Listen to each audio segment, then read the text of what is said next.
aplauso para el Señor, por favor, con gratitud, agradecidos al Señor por lo que Él está haciendo en nuestros medios. Bueno, pues es una bendición poder estar en medio de la iglesia maravillosa de Aranda, un sueño cumplido, poder estar en una iglesia madre con tantas bendiciones, y ha derramado Dios tanta gracia en medio de esta iglesia. Y dar gracias evidentemente primeramente al Señor, que es el que puede hacer todas las cosas. Él primero, siempre. Y quiero felicitar también públicamente al pastor. Al que honra, honra, y al que respeto, respeto, hermano. Creo que la función pastoral que está teniendo nuestro hermano Isaí, juntamente con su mujer, nuestra hermana Noemi, está siendo de mucha bendición. Lo bueno y lo malo se sabe en todos los sitios, hermanos. Y aquí está haciendo el Señor una obra extraordinaria. Y además el tema de hacer un serial es interesante, es importante, y eso luego redunda en el crecimiento de la iglesia. Series sobre la oración, sobre el Espíritu Santo, etcétera, etcétera. Eso ayuda mucho a la comunidad, a la iglesia. Entonces, desde aquí, mis felicitaciones, porque creo que es muy de Dios. Es muy de Dios, hermanos. Y como decía el hermano, decía que él me había invitado con un tema. No es lo mismo, los predicadores me van a entender. No es lo mismo que te inviten a predicar, que te inviten a predicar con un tema. Ya te fuerza, te coacciona de alguna manera y te estructura. Entonces, yo he estado trabajando durante unos días para que la voluntad de Dios se haga predicando un sermón. Entonces, como esta es idea del pastor, si me sale mal es culpa del pastor.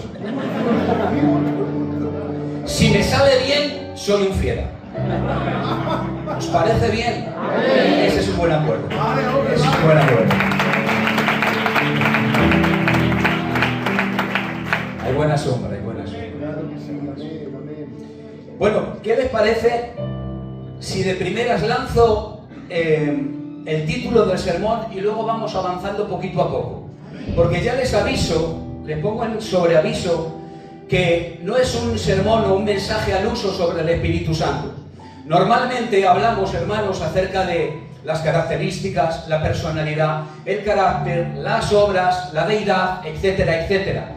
Y la persona del Espíritu Santo se convierte en un tema a predicar. Pero permitirme tomar un texto con el que yo me he encontrado estos días, y ha sido para mí un redescubrimiento. He descubierto otra vez de nuevo algo maravilloso mediante la multiforme gracia que está en la palabra del Señor.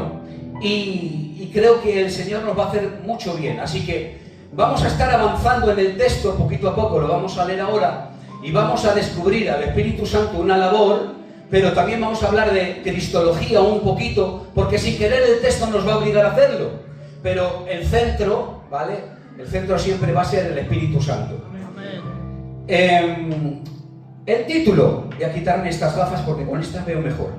Ya soy muy mayor. Atención, abraza este título porque creo que es importante. Tu sabiduría sin el Espíritu es ruido. Lo vuelvo a repetir y abrázalo por medio de la fe. Tu sabiduría sin el Espíritu Santo es ruido. Solo meramente ruido. Vamos a hacer lectura de la palabra del Señor. Primera de los Corintios, capítulo 2, versículo 2 al versículo 14. Y me gustaría que tomaran en cuenta algo, y es que se va a repetir continuamente la palabra sabiduría. Sabiduría y sabiduría. Y los que predican saben como yo que cuando un autor repite constantemente una palabra, es que está intentando darnos luces largas para que nosotros entendamos que eso es lo meramente importante dentro del texto. Entonces vamos a intentar ver las connotaciones que en el texto aparece la palabra sabiduría, pero en negativo, en positivo. Yo voy a ir remarcar también con mi palabra para que ustedes vayan entendiendo, no solo leyendo. Vamos a la escritura. Dice, me propuse, dice el apóstol San Pablo, no saber entre vosotros cosa alguna, sino a Jesucristo y a este crucificado. Y estuve entre vosotros con debilidad y con mucho temor y con mucho temblor.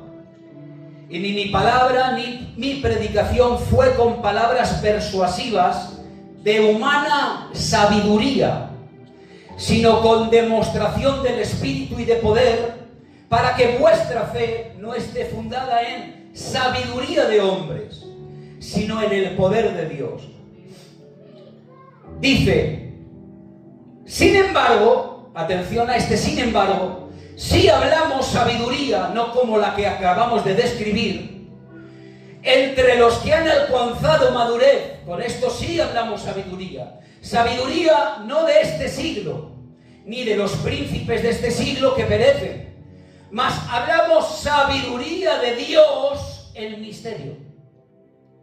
La sabiduría oculta, la cual Dios predestinó antes de los siglos para nuestra gloria.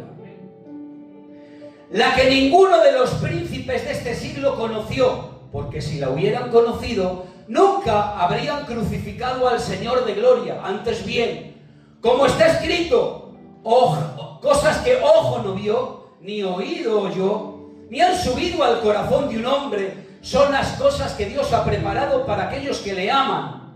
Atención, este es el texto y el centro del sermón. Pero Dios nos las reveló a nosotros. ¿Cuál? La sabiduría escondida antes de los tiempos. Nos la reveló por medio del Espíritu.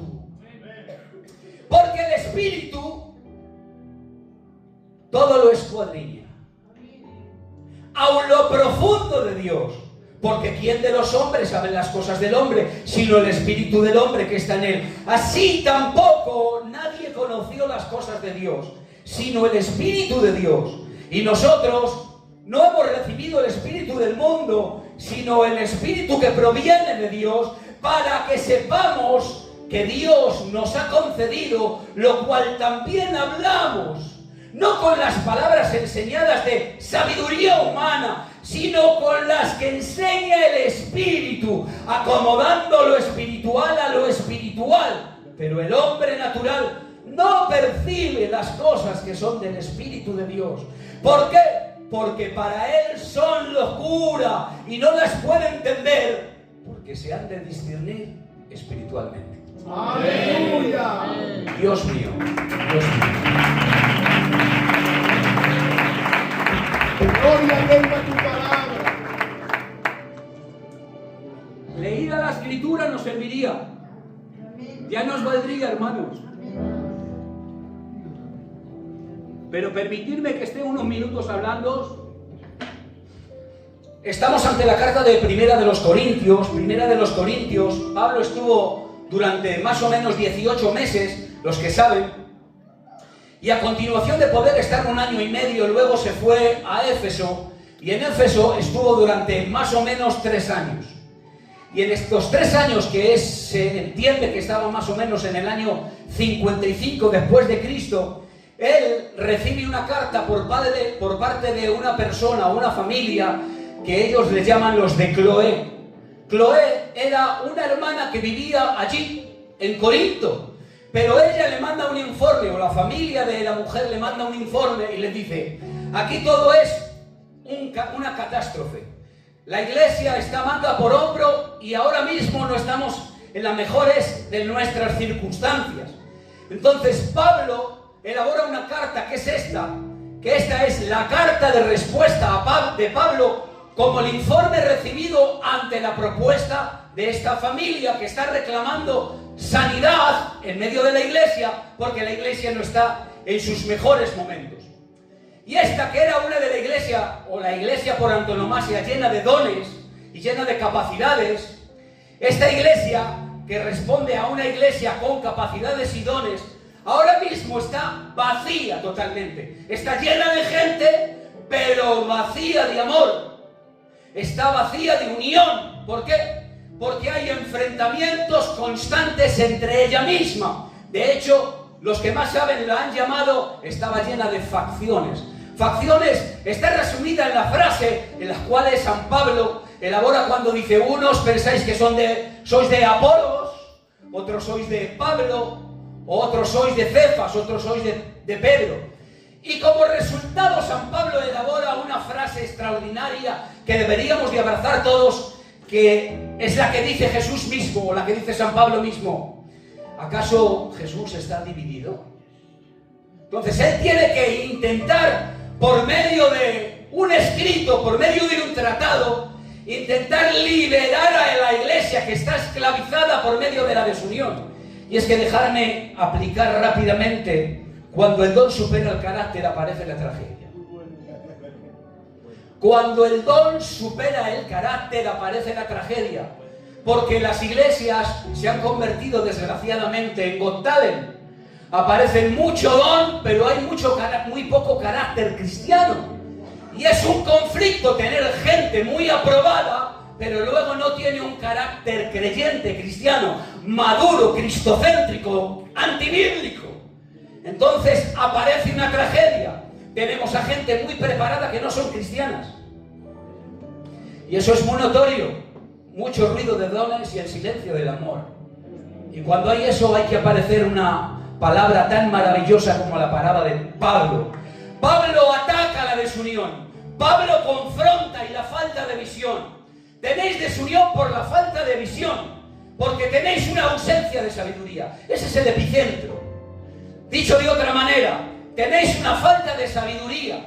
Y esta falta de sabiduría responde o produce una ausencia de visión. Y cuando tenéis una ausencia de visión, se gesta una desunión eclesial. Para que la iglesia esté unida necesita sabiduría. Pero no sabiduría de este mundo, necesita una sabiduría celestial. Porque esta iglesia, la que la componemos, la Iglesia Universal de Jesucristo, tiene que ver con un aspecto espiritual. Esta no se gobierna de una manera horizontal, esta se gobierna desde una manera vertical. Entonces, desea aclarar que ellos necesitan ser una comunidad, porque no lo son. ¿Y cómo puede ser comprendida una comunidad que está desunida si no es desde la sabiduría divina? Si implementamos aquí la sabiduría de Dios, la iglesia será el proyecto de Dios en la tierra. Esa era la idea. Dicho de otra manera, la raíz de vuestra sanidad, no sois sanos como iglesia, porque no tenéis al Espíritu que conecta a cada creyente. Atención. No tenéis al Espíritu que conecta a cada creyente para que os revele la verdadera sabiduría que está escondida en la atemporalidad, donde no existe el tiempo. Y vamos a intentar entrar en este misterio. Si ponemos el versículo 6, vamos a ver cómo dice San Pablo. Sin embargo, hablamos sabiduría para los que han alcanzado madurez. Y sabiduría no de este siglo, ni de los príncipes de este siglo que perecen. ¿Os dais cuenta? Ni de este siglo es esta sabiduría con la que compartimos en la iglesia, ni tampoco de los príncipes, porque esta perecen. Es una sabiduría que tiene una fecha de caducidad. Por lo tanto, Dios nos está enseñando que Dios actúa por medio de su propia sabiduría en medio de la comunidad, en medio de la iglesia. Y que esta sabiduría ni es ni temporal, ni esta sabiduría es humana. Trasciende, porque no es nuestra, es de Dios. Y tampoco es temporal, es atemporal, porque habita en la eternidad del pasado, porque estaba exclusivamente diseñada para una iglesia como nosotros. Entonces, San Pablo estaba intentando decir con todo lo anterior con relación a la sabiduría, que no era la sabiduría de Dios, es: vosotros tenéis las mejores de las sabidurías, que pensáis que para vosotros son las mejores. Vosotros tenéis el arte, la filosofía, tenéis la sabiduría de la poesía o la geometría, tenéis también la gramática, sois doctos en la música. ¿Y para qué vamos a hablar acerca de la retórica? Vosotros habláis muy bien acerca de la medicina, pero esta sabiduría, este tipo de sabiduría, no encaja en los perfiles de Dios para mostrar un misterio que trascende al que se puede conocer por medio de una sabiduría humana. La sabiduría de los hombres no encaja para percibir el misterio de Dios. ¿Se ha entendido así? Amén, amén, amén. Entonces, la sabiduría de los hombres es terrenal, y San Pablo intenta desconectar la sabiduría de los hombres, que es filosofía, y llevarla a otro ámbito totalmente espiritual. Intenta transformar lo filosófico en salvación. Amén. ¿De qué manera? Primera de Corintios, capítulo 1, versículo 24. Atención, que vamos a entrar en el tema.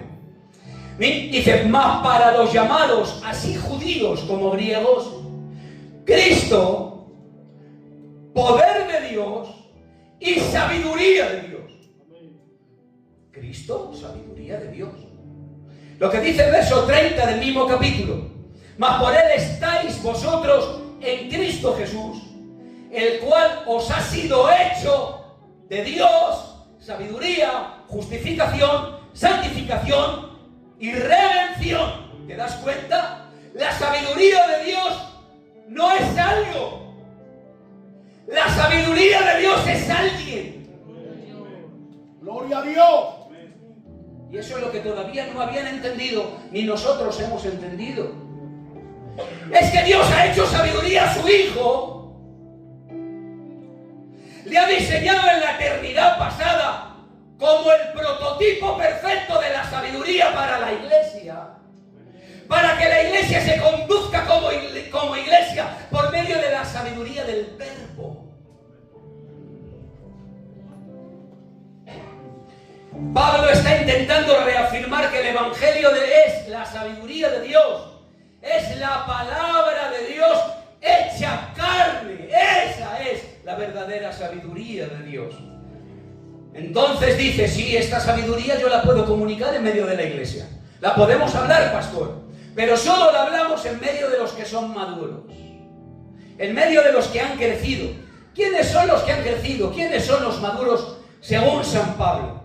Los que han alcanzado la madurez son los que han tenido una medida de entendimiento necesaria para poder comprender el fondo del Evangelio. Porque el Evangelio no es superficial. El Evangelio tiene un fondo que necesita una medida de entendimiento y un discernimiento movido por medio del Espíritu Santo para que todos nosotros podamos entender este misterio. Amén. No solo eso, necesitamos, para que reciban este misterio, gente sin prejuicios. Gente que esté libre del riesgo de no tener afectos innecesarios. Que no vapulen en medio de la iglesia, que den coletazos rápidos. Que vengan a una iglesia y tomen una Biblia y al día siguiente estén en el mundo emborrachando y festejando. No necesitamos este tipo de gente, no podemos hablar este tipo de sabiduría. Entonces, con esto sí podemos hablar sabiduría. ¿Con quién? Podemos hablar con los que son capaces de entender. Y no solo de entender, de percibir, porque ellos han alcanzado la madurez del Evangelio. ¿Te has dado cuenta que cuando has hablado con el Evangelio con alguien que es cristiano no te cuesta? ¿Cómo fluye? Los misterios de Dios se comprenden rápidamente, son expuestos en la mesa y nadie tiene duda, aunque sea algo diferente, aunque sea algo confrontador. Pero ¿te has dado cuenta? Alguien que intelectualmente todavía es superior a ti y no es creyente, intentas plasmarle el Evangelio, es como intentar meter un cubo en un redondel. Esa pieza no encaja, es imposible. Entonces no podemos hablar la sabiduría de Dios en medio de aquellos que no son gente madura. Por lo tanto, la revelación del misterio solo la entienden así aquellos que han sido transformados por la cruz y el Evangelio. Amén. Solo la entienden aquellos que han sido transformados por la cruz y por el Evangelio. Y es que el ser humano no transformado no solo ignora el misterio de Dios, es incapaz de recibirlo. ¿Lo repito? Lo voy a volver a repetir. La persona que no conoce al Señor no solo ignora los planes de Dios o el Evangelio, es que no puede, es incapaz de recibirlo. Primera de Corintios, capítulo 1, versículo 14. Pero el hombre natural no percibe las cosas que son del Espíritu. La palabra aquí percibe en el original, en el sentido original es no acepta, rechaza, no acepta, no puede, no acepta, no quiere las cosas que son del Espíritu de Dios. Y dice ¿por qué? Porque son locura para ellos. Es algo totalmente ilógico, irracional. Y dice, porque no las puede entender, porque deben de ser discernidas espiritualmente. Aquí la palabra no se puede es, no está apto. No aprobado, no apto. No puede percibir las cosas de Dios porque en él no está habilitado el modo de poder entender. Entonces la cruz no solo le parece irracional a aquel que no conoce al Señor, le parece ofensiva. El Evangelio es ofensivo. El Evangelio no es más famoso porque la cruz te obliga a llevarla. Y no solo es ofensiva, la cruz desmantela tu autonomía. No permite que tú hagas lo que quieras. No hay libertad de movimiento. Él te encasilla en un lugar y quiere que vivas como Dios quiere que vivas. Y no solo eso, constantemente está recordándote por medio de su escritura y su palabra que vives en bancarrota si no tienes a Dios. Eso es lo que está pasando. Por lo tanto, el Evangelio no entra por medio de la persuasión humana. El Evangelio irrumpe espiritualmente. El Evangelio avanza en el corazón por medio de su Espíritu y por medio del Evangelio. La predicación, la proclamación del Evangelio por medio del Espíritu Santo es el mecanismo que Dios tiene para salvar a los pecadores. Amén. Y es que no podemos esperar que el incrédulo entienda antes de ser transformado. Y con esto los pastores tenemos una ruina. Tenemos un problema grandísimo. Y es que queremos intentar que el no regenerado, la persona que no ha nacido de nuevo, haga formas de transformado. Es imposible. Si no eres hijo no puedes hacer cosas de hijo. Es imposible. Por lo tanto, el objetivo no es convencer primero y transformar después. No es convencerte primero y luego transformarte, sino es proclamar el Evangelio. ¿Sabes por qué? Porque la misma proclamación, el mismo Evangelio, es el mismo poder y mecanismo de transformación.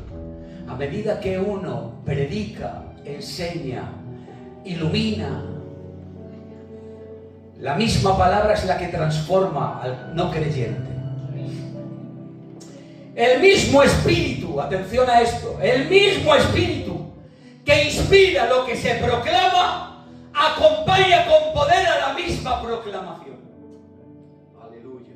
Esto es maravilloso, hermanos. ¿Cómo es posible que el mismo Espíritu que ha inspirado las Escrituras, la misma palabra de Dios, cuando yo proclamo las Escrituras, Él acompaña las Escrituras cuando yo las nombro con su poder en medio de mi proclamación? En sí misma la palabra de Dios tiene poder para transformar, pero el Espíritu Santo acompaña su palabra para poder transformar. Por lo tanto, no es la claridad del predicador la que produce vida. No es la claridad del predicador. Es el poder del Espíritu a través de la proclamación del Evangelio. Amén, amén.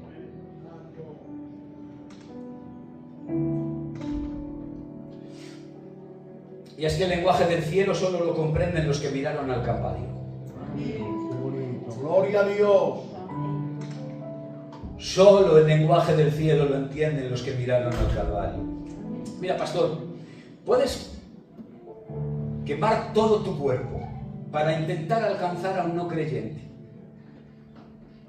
Puedes vender todos tus bienes para intentar sacar del pozo a un no creyente. Tus esfuerzos no te van a servir de nada porque esos mecanismos no van a salvar a nadie.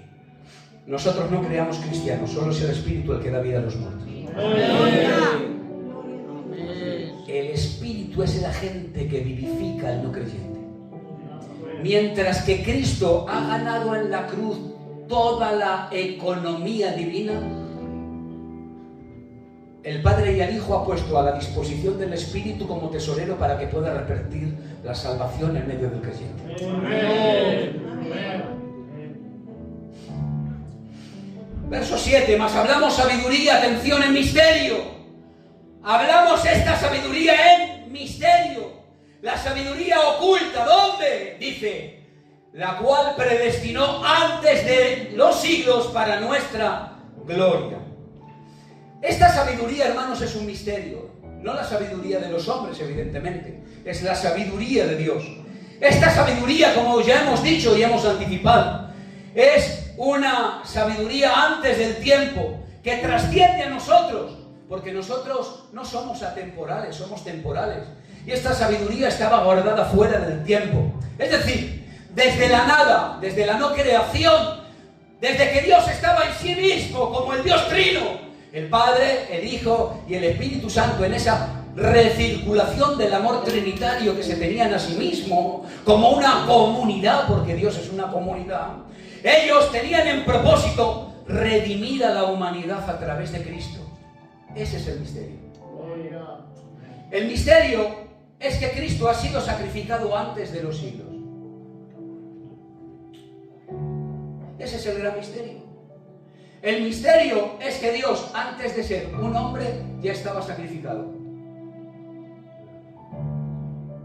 Es un poco difícil de entender y de comprender porque estamos en una esfera totalmente temporal. Pero permitidme de deciros lo que dice Apocalipsis 13:8. Dice, y adoraron todos los moradores de la tierra cuyos nombres no estaban escritos en el libro de la vida del Cordero que fue inmolado desde el principio del mundo.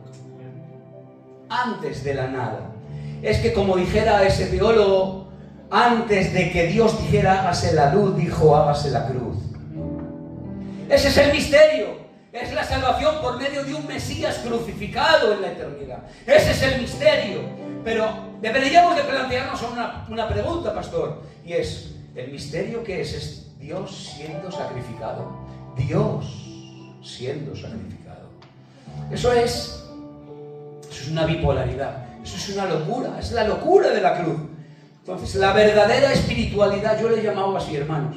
La verdadera espiritualidad tiene que ver con el mundo al revés de Dios. El mundo al revés de Dios. Es una locura. Porque Dios empieza con el final. Es el mundo al revés de Dios. Dios empieza sacrificando. Y es Él el que sacrifica. ¿Qué cosas? Es el mundo al revés porque la sabiduría en los tiempos sin tiempos, Dios se ofrenda a sí mismo. El que cuando entre la vida y coloque a Dios en la esfera temporal, el hombre en la tierra, Él le va a exigir al hombre que ofrende, que haga sacrificios cuando esté aquí en la tierra. Pero ¿qué cosas? El que va a exigir ofrendas en la esfera temporal, ofrendándose antes de la temporalidad en la eternidad. Mientras que Él va a sugerir y pedir al hombre que ofrezca sacrificios, Él antes ya estaba ofreciendo sacrificios. Y es que el Evangelio es la inversión a la lógica humana. Porque nosotros pensamos, y esto lo hemos predicado mucho, pastor, hemos predicado acerca del hombre que piensa que yo le doy a Dios para que Él me acepte. Yo voy a hacer esto para que Dios me acepte. Como que es un intercambio, como que Dios es gitanico. ¿Vale? Como que Dios es gitanico. Hacemos un trueque y si yo le doy, Él me da. Yo me sacrifico y yo me acerco a Dios. Y como yo me acerco a ti, ahora sí que puedo tener tu bendición porque yo he hecho algo para ti. Dios no está en venta. Amén. Dios no está en venta. Yo produzco un valor espiritual y luego tú. Yo merezco ya una comunión, pero el Evangelio presenta totalmente lo contrario. Dios se está entregando primero. Dios está amando primero. Dios desciende primero.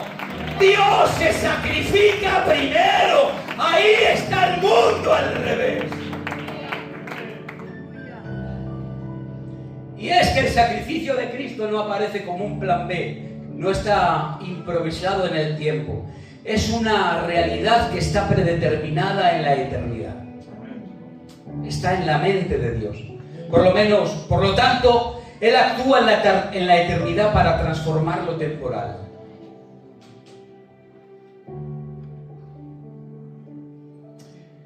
Si nos vamos al verso 9, para intentar concluir y hablar de lo que tenemos que hablar, dice: antes bien, como está escrito, lo que ojo no vio, ni oído oyó, ni ha subido a corazón de hombre, son las cosas que Dios ha preparado para los que le aman.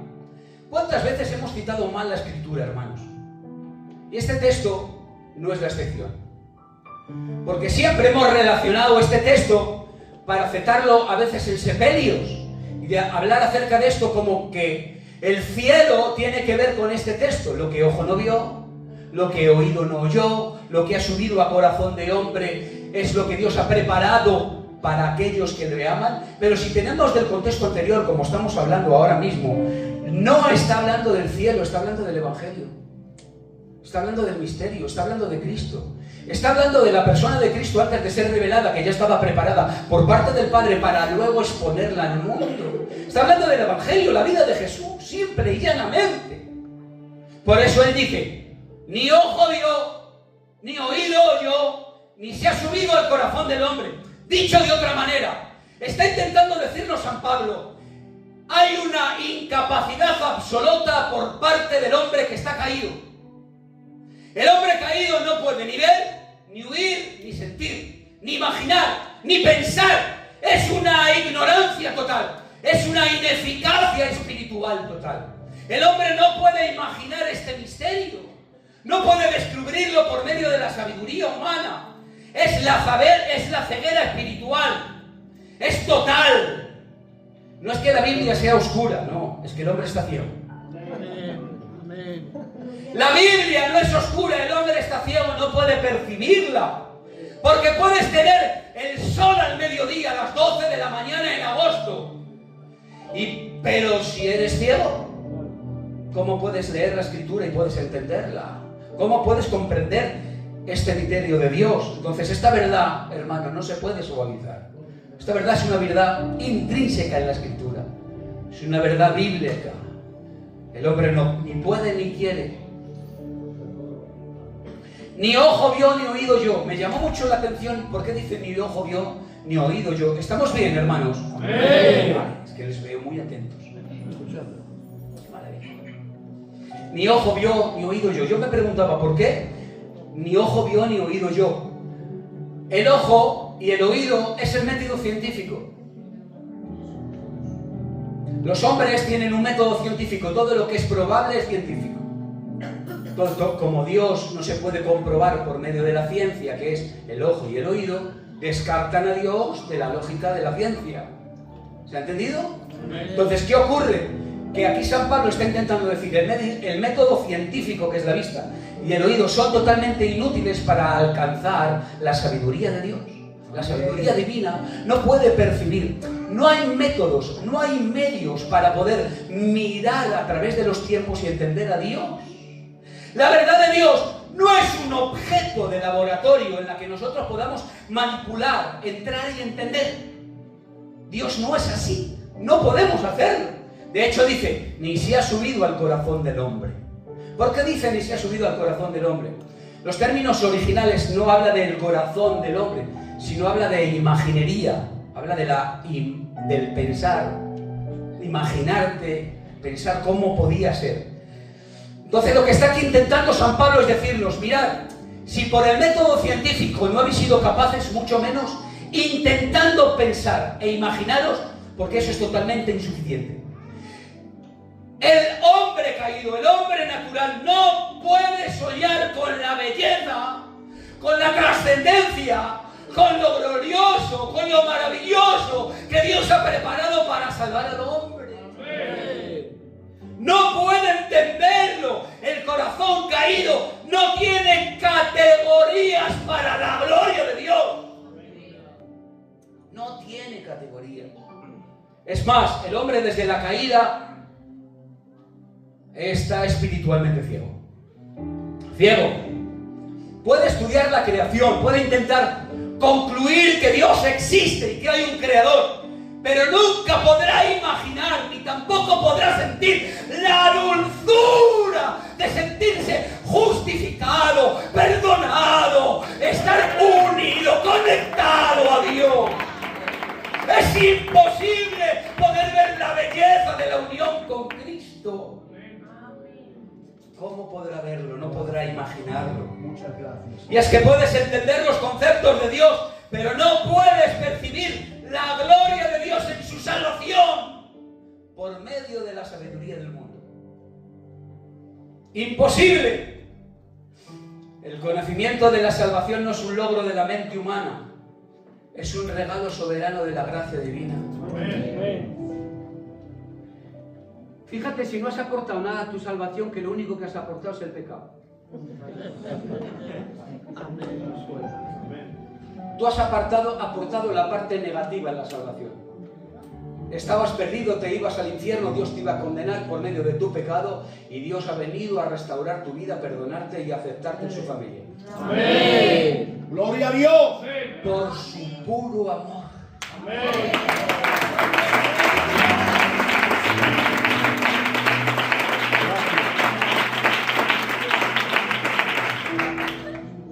¿Qué está intentando decir aquí San Pablo? Me falta media hora solo. ¿Qué está intentando decir aquí San Pablo? Que nadie podía descubrir el Evangelio. Nadie. Nadie podía descubrir el Evangelio. Es un misterio tan escondido, está tan recóndito en Dios mismo, está tan intrínseco en Él. Es algo que han elaborado con tanto tiempo, en el tiempo sin tiempo, que Él mismo ha estado entretejiendo toda la historia, para que toda la historia empiece a conformarse conforme a la soberana voluntad de Dios. Amén. ¡Wow! ¡Qué gloria! Por el más inteligente y sabio que seas, por más intelectual, por la mejor capacidad que tengas, por muy inteligente y diestro, necesitamos el Espíritu Santo. Amén. Necesitamos que el Espíritu nos revele el misterio escondido en el plan divino en la eternidad. Sin el Espíritu seguimos siendo ciegos. Sin el Espíritu no podemos ser hijos. Sin el Espíritu nunca podríamos ver lo que por nuestras capacidades nunca podríamos ver. Verso 10 y ya estamos en la recta final. Pero Dios nos la reveló. ¿Cuál nos ha revelado? El misterio que nadie ha sido podido revelar. Lo que el ojo no ha visto, lo que el oído no ha visto, no ha escuchado, lo que no ha subido al corazón del hombre y que los hombres más diestros y más capaces no han podido entender. Pero Dios nos las ha revelado a nosotros. ¿Por medio de qué? Por medio del Espíritu. ¿Por qué? Porque el Espíritu todo lo escuadruña hasta lo más interno de Dios. ¿Qué os parece si hablamos del Espíritu unos minutos? Amén. Aquí San Pablo intenta describir al Espíritu Santo como el autoconocimiento de Dios. El que conoce a Dios mismo. Es como la gente que navega, perdonadme, sé que esto estamos hablando de un misterio, pero permitidme para intentar hacerme un poco más claro. Es como el buzo que navega, que baja y profundiza en lo más profundo del océano, donde nadie, ningún hombre podemos entrar, ni aun con todos los artefactos que podamos tener para bucear, porque la presión del mar, del océano, lo que va a hacer es destallarnos nuestros oídos, nuestra cabeza. No podemos por medio de la presión del agua, pero permitirme que el Espíritu Santo es aquel que es capaz de navegar en la profundidad que nadie puede navegar para entender los misterios de Dios.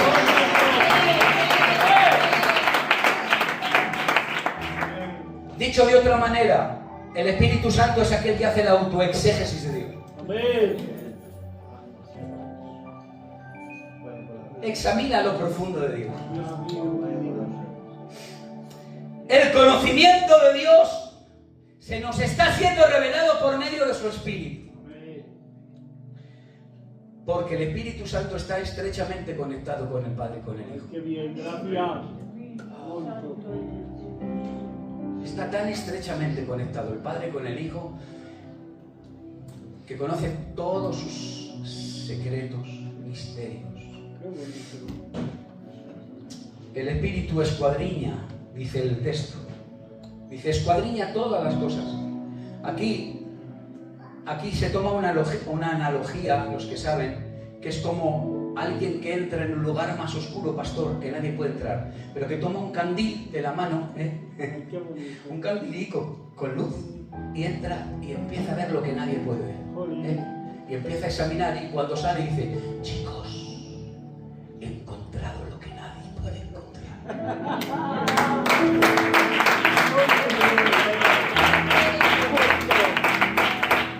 No es que realice búsquedas, y me gustaría esto matizarlo, no es que Dios busque por medio del Espíritu, porque el Espíritu Santo es uno con Dios, evidentemente, son inseparables, somos trinitarios, tenemos una unicidad y una tripersonalidad. Creemos eso nosotros. No es que Él realice búsquedas con el fin de tener información, es que Dios, el Espíritu Santo, penetra en todo lo de Dios.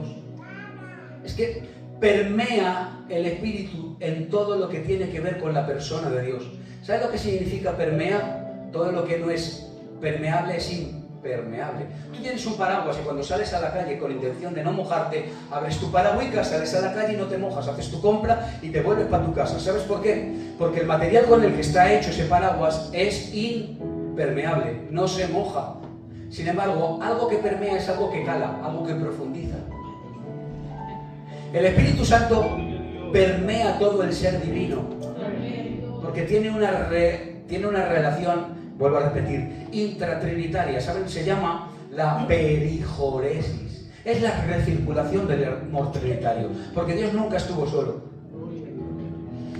Y esa idea de que Dios nos hizo porque estaba solito y tenía necesidad, eso es una herejía, hermanos. Porque si Dios necesita algo, no es Dios. Amén. Él no necesitaba compañía, es el puro afecto de su bondad. Es porque le da la gana, palabras gitanas. Te salvó y te hizo porque le dio la gana. Es maravilloso Dios, hermano. Dice, pero Dios nos la reveló. ¿Quién? Dios nos la reveló por medio de su Espíritu. Es decir, aquí no hay ninguna iniciativa de los hombres. Aquí está la iniciativa de Dios. Pero Dios, nosotros no somos buscadores que encontramos a Dios. Nosotros no somos buscadores activos de intentar buscar a este Dios. Somos ciegos, a quienes Dios, por un acto puro de su voluntad, nos encontró, nos abrió los ojos por medio de su Espíritu. Y es que la llegada del Espíritu Santo a mi vida es una operación quirúrgica, intelectual y espiritual. Tú sin la acción del Espíritu Santo eres un ciego, un pobre, un desventurado. Gracias a la gracia de Dios que te ha enviado el Espíritu Santo y Él es puro afecto de su voluntad. Hoy puedes estar glorificando, tienes una familia, eres hijo, puedes amar a Dios, tienes afecto con los demás. El Evangelio no es algo que el hombre descubre, es algo que Dios le place revelar. Por eso nosotros nos convertimos en una lámpara sin aceite. ¿Qué hace una lámpara sin aceite? Mi alma te alaba. Pues un objeto sospechoso. Es un objeto sospechoso. ¿Qué hace esa lámpara? ¿Hace cuánto la tienes? 100 años, ahí puesta. Pues tírala, hijo. Nosotros somos ese.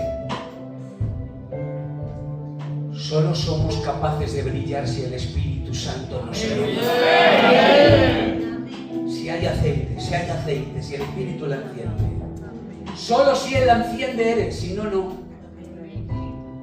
El Espíritu se convierte en el instrumento del Padre aquí. Dice, Él es por el Espíritu, porque el Espíritu todo lo escuadriña. ¿Os habéis dado cuenta? Aun lo profundo de Dios. El Espíritu no informa. Aquí necesito oídos a mayores de 18 años, que ya me quedan palabras de unos 25 minutos. No vamos, broma. El Espíritu no informa, introduce. Hemos rebajado la persona del Espíritu a un mero informador. Yo tengo 3 niños, tengo 4 nietas, pero tengo una de las niñas que mide como 1,75 m, con 14 años la niña, y una jirafa la niña. La digo, hay muchas veces que le digo, mi hijo vive abajo, y le digo, mira, ni el padre, baja abajo y dile a tu hermano que me tiene que llevar con el coche a hacer un recado. Y hemos convertido al Espíritu Santo en la Miriam, en alguien que informa. a un mero informador. El Espíritu Santo, sí, es una de las acciones, de los trabajos del Espíritu Santo. Pero es que el Espíritu Santo no solo informa, introduce. Te introduce en la vida divina. Tú estás en Dios fruto de que el Espíritu Santo te introdujo en Él. Es un misterio muy alto. Es que es el vínculo entre el Dios infinito y el hombre finito. Entre la mente insondable y la mente pequeña, repita. No es investigar para saber. No. Él penetra y revela los misterios de Dios. Él nos lleva a lo profundo de Dios, no nos lleva a los conceptos. No nos lleva a los conceptos. Dejadme que os lea dos frases de John Owen, una de John Owen. Dice, si la obra interna del Espíritu, sin la obra interna del Espíritu, el Evangelio entra en la mente, pero no desciende al corazón. Teologuillos de turno, que escuchan, que saben, que entienden, pero que no ha descendido esa verdad. Como dice Thomas Goodwin, dice, el Espíritu no añade nuevas verdades, pero sí abre los ojos para ver la belleza de las verdades ya reveladas. Entonces, el que conoce la mente de Dios nos ha revelado lo que Dios está haciendo en el mundo. Nosotros estamos anticipados en el tiempo porque sabemos qué va a estar ocurriendo en el mundo. Y eso es fruto de que no nos lo ha dicho el del telediario. Nos lo está diciendo el Espíritu por medio de su Escritura. Nos lo está revelando. Entonces, todo lo que acabamos de hablar es que el misterio es Cristo. Es la sabiduría divina que ha estado escondida en el conocimiento, que ha estado escondida del conocimiento humano en la eternidad. El Evangelio es la revelación del misterio. Y el misterio no es un mero comunicado, el misterio fue vivido por Dios. Fue su Hijo Jesucristo, se hizo un hombre. Vivió para vivir una vida perfecta, una justicia vivida. Vivo en sufrimiento sustitutivo. Él dejó de ser un anuncio y ahora se convierte en un evento redentor. No solo eso, sino que Él resucitó para validar su victoria. Pero es que el Evangelio que fue vivido por Dios en las tres dimensiones, encarnacional, sustitutiva y victoriosa, ahora el Evangelio no es información divina, el Evangelio es biografía hecha carne.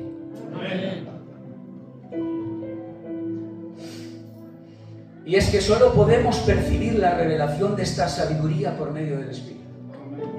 Sube el piano. Solo podemos percibir la sabiduría que revela y abre los candados del misterio de Dios si no es por medio del Espíritu. No es que tú seas capaz y por eso hoy estás aquí. No es que tú seas más listo que aquel que no está en Cristo. Tú no eres mejor que aquel que está en el mundo revolcándose en sus delitos y en sus pecados y piensas que qué guapo soy.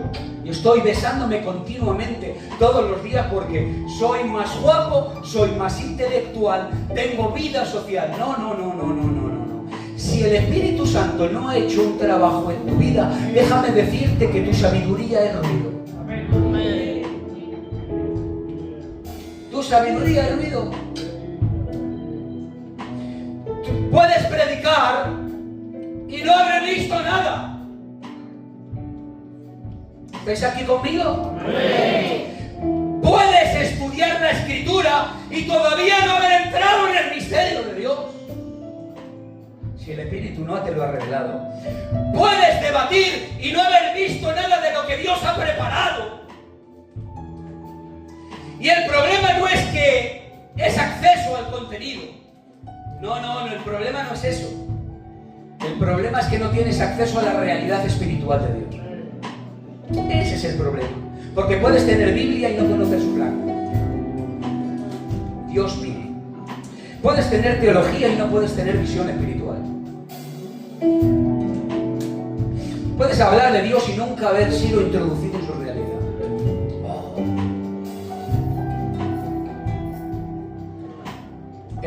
Acabo como empiezo.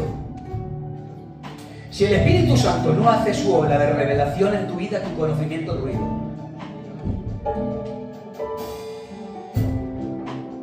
Todo lo que sabes no sirve. Todo lo que hayas vivido no te vale. Toda tu experiencia del culto no te sirve. Llevo 30 años, pero si no han sido abierto tu conocimiento y has reconocido el misterio de Dios, no puedes entrar en el reino de Dios. No necesitas más información. Necesitas una revelación. Amén. Aplaude a Dios y que lo merece.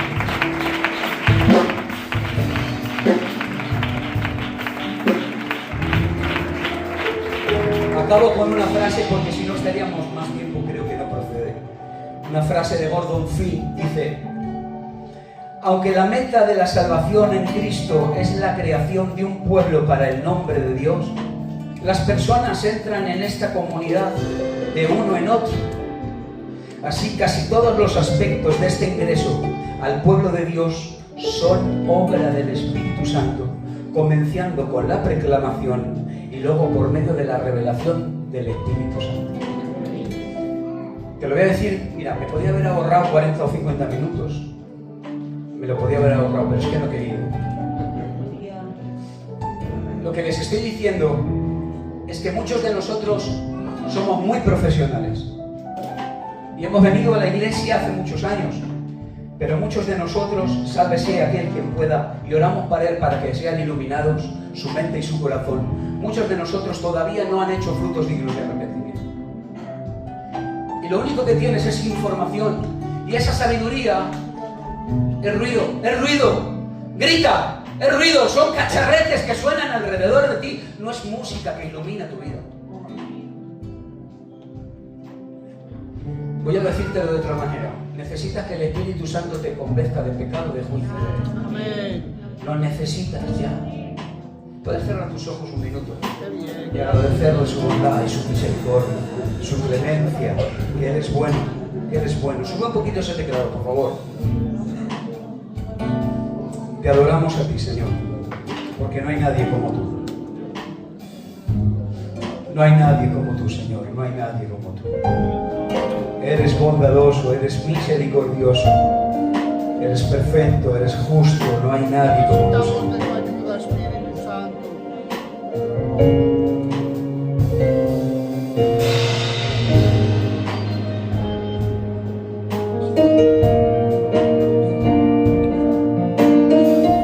Consejo tuyo es urgente, me hace falta, Padre, yo lo necesito, pero es de suma importancia en la perla.